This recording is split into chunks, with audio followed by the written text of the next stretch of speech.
नमस्कार, अस्सलामु अलैकुम। लाइव हिंदुस्तान पर आप देख रहे हैं वीडियो शो दीन दुनिया। मैं हूं इमरान खान। हम आपके आसमान को आग के बादलों से भर देंगे। जी हां, कुछ यही धमकी, यही इंतबाह, यही चेतावनी यमन के अंसारुल्लाह ने सऊदी अरब को दी है।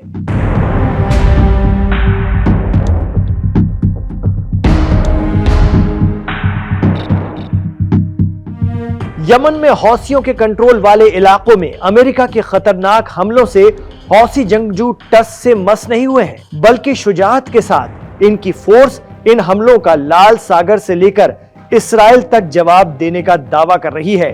वहीं इस बीच यमन के अंसारुल्लाह को शक है कि अमेरिकी हमलों में सऊदी पूरी मदद कर रहा है।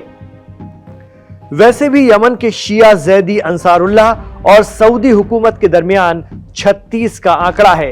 ये बात अलग है कि साल 2015 से लेकर 2021 तक सऊदी ने हौसियों के खिलाफ सारी कोशिश करके देख ली, लेकिन जब उन्होंने सऊदी की कमजोर नब्ज पकड़ी तो सऊदी ने उनसे तौबा कर ली। ये कहना है Middle East expert Shaukat Bharti का। दरअसल हौसियों की बैलिस्टिक मिसाइलों की रेंज में सऊदी की तेल रिफाइनरियां हैं और यही वजह है कि वो सऊदी को चेतावनी दे रहे हैं कि अमेरिका की मदद यमन के खिलाफ न करें।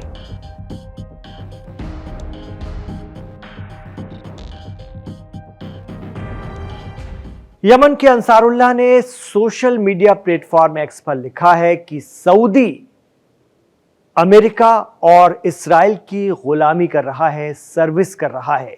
यही वजह है कि सऊदी और अमेरिकी फोर्सेस के आक्रामकता यमन के खिलाफ तेज हो गई है।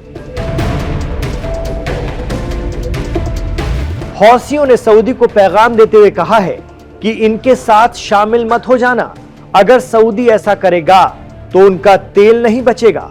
हम सऊदी के आसमान को आग के बादलों में बदल डालेंगे और फिर इसे पूरी दुनिया देखेगी। यमन के हूतियों की इस धमकी को सऊदी कितनी गंभीरता से लेता है ये तो साफ नहीं है, लेकिन तारीख बताती है कि हूती पहले भी सऊदी के लिए बड़ी मुसीबत खड़ी कर चुके हैं।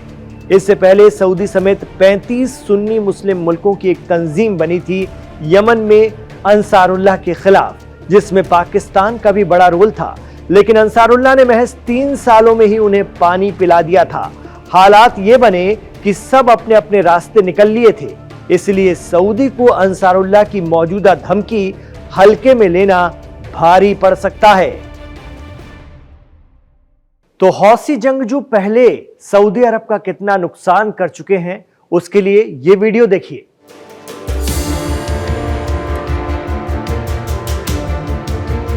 एसोसिएटेड प्रेस के जरिए जारी ये साल 2020 का वीडियो है, जब अंसारुल्लाह ने सऊदी अरब में सरकार के कंट्रोल वाली सबसे बड़ी तेल रिफाइनरी अरामको को निशाना बनाया था। कहा जाता है कि इसके बाद सिर्फ ईरान ही हूतियों को समझा पाया था, वरना वो सऊदी का और नुकसान कर देते। गौरतलब है कि तेल ही सऊदी की इकोनॉमी की रीढ़ है और अंसारुल्लाह अक्सर इसी पर वार करते हैं। इसलिए इस बार भी उनका सऊदी को इंतबाह बता रहा है कि वो कोई बड़ा एक्शन ले सकते हैं उनके खिलाफ। यमनी सेना के मुताबिक सऊदी इस जंग में एक बार फिर अमेरिका का साथ देकर बड़ी गलती कर रहा है और उसे इसके अंजाम भुगतने होंगे। हालांकि जानकारों के मुताबिक फिलहाल रियाद की प्रायोरिटी इस वक्त अपने तेल ठिकानों या ऑयल फैसिलिटी को महफूज रखने पर तवज्जो देने की है।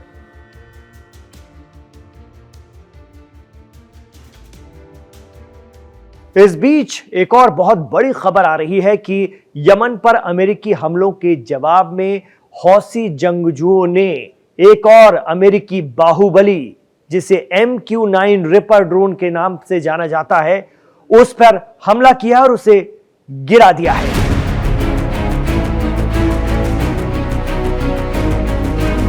खास बात यह है कि पिछले 10 दिनों में अंसारुल्लाह ने ऐसे 3 ड्रोन उड़ाने का दावा किया है। यमनी फोर्स के तर्जुमान ब्रिगेडियर जनरल यहया सारी ने इस ऑपरेशन की जानकारी दी। उन्होंने कहा, अल्लाह ताला की मदद से हमारी एयरफोर्स अमेरिकी MQ-9 रिपर ड्रोन को मार गिराने में कामयाब रही है। ये 10 दिनों में हमारी सिक्योरिटी फोर्सेस के जरिए कामयाबी से मार गिराया गया तीसरा ड्रोन है और गजा की हिमायत यानी समर्थन में हमारा ये 18वां शिकार है। हम अपने मुल्क के खिलाफ किसी भी हमले को बर्दाश्त नहीं करेंगे और अगर हमला हुआ तो हम उसका वैसा ही जवाब देंगे। इतना ही नहीं, अंसारुल्लाह ने ड्रोन के मलबे का एक वीडियो भी जारी कर दिया है।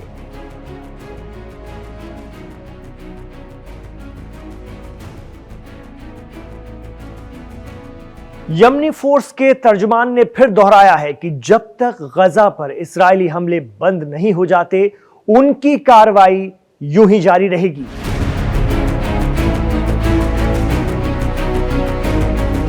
यह सच है कि अमेरिकी फौज यमन पर बड़े हमले कर रही है, लेकिन यह भी सच है कि हूती विद्रोही उनके आगे किसी भी कीमत पर घुटने टेकने के लिए तैयार नहीं है। जानकार कहते हैं कि उन्होंने हार मानना जैसे सीखा ही नहीं है। वे तब तक लड़ते रहेंगे जब तक वो दुश्मन को झुका नहीं देते, जब तक खुद बर्बाद या तबाह नहीं हो जाते।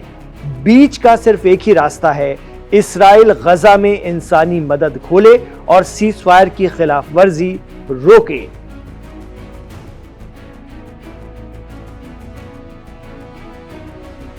आपको बता दें कि 4 दिनों पहले हौसियों के कैद अब्दुल मलिक अल हूती का भी एक बयान सामने आया था, जिसमें उन्होंने अरब मुल्कों को आखिरत की याद दिलाई थी। ईरानी न्यूज एजेंसी इरना ने भी इस बयान को शेयर किया था, जिसमें हूती चीफ अरब मुल्कों को ललकारते हुए कह रहे हैं कि अब तो एक हो जाओ। वो कहते हैं कि ए अरबों, आखिरत में अपने खुदा को क्या मुंह दिखाओगे। अब्दुल मलिक अल हूती का यह बयान यमनी मिलिट्री ने भी सोशल मीडिया पर शेयर किया।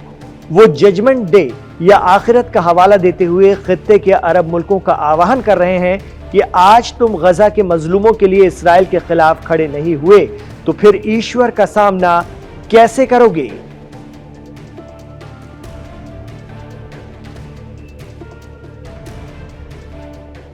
तो दीन दुनिया का यह एपिसोड आपको कैसा लगा, हमें कमेंट बॉक्स पर जरूर बताइएगा। अगर आपको पसंद आया है तो इसे लाइक जरूर कर दीजिए, क्योंकि आपका एक लाइक इसे आगे बढ़ाता है, बहुत आगे बढ़ाता है। गुजारिश ये भी रहेगी कि हमारे इस शो को आज भी आप हमेशा की तरह खूब शेयर कीजिए अपने दोस्तों में, अपने रिश्तेदारों में, उनके व्हाट्सएप ग्रुप के जरिए, और इसे खूब आगे बढ़ाइए। आपसे भी कहना चाहेंगे कि हमारे चैनल लाइव हिंदुस्तान को सब्सक्राइब कर लीजिए। बहुत जल्द हम 12 मिलियन सब्सक्राइबर्स को छूने जा रहे हैं। आपका साथ मिला तो ये बहुत जल्दी मुमकिन हो जाएगा। अपनी दुआओं में हमें याद रखिएगा। हमारे साथ जुड़ने के लिए आपका बहुत बहुत शुक्रिया।